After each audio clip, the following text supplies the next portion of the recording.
Aneulun sayang patuh ke ayahan gata beryakin berajin jasi kula gata beryakin berajin jasi kula ane hati berbakti bersemate tuntun ilmu sampo bermanyang-manyang tuntun ilmu sampo bermanyang-manyang aneulun sayang patuh ke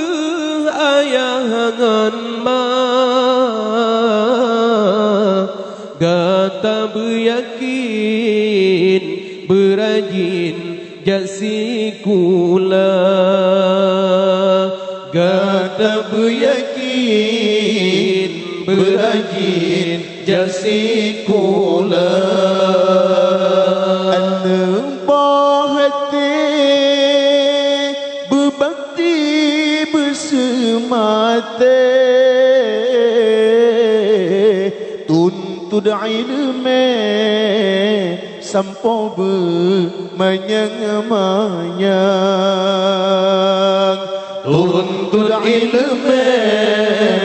sampo bermanyang-manyang ibarat si bakaya Allah Allah Allah membahana manfaat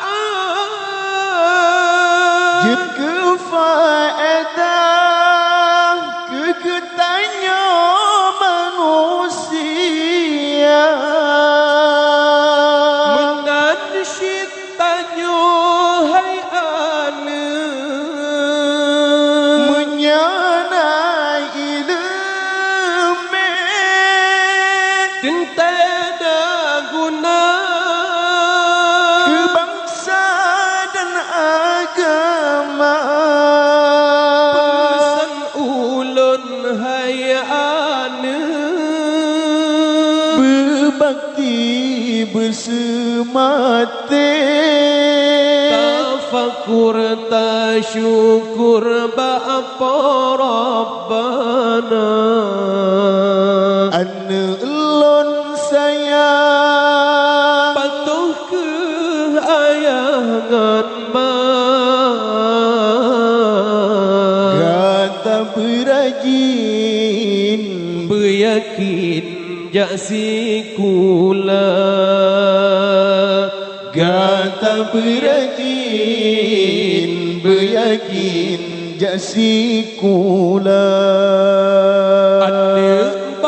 hati berbakti bersemate tuntut ilmu sampo bermanyang-manyang tuntut ilmu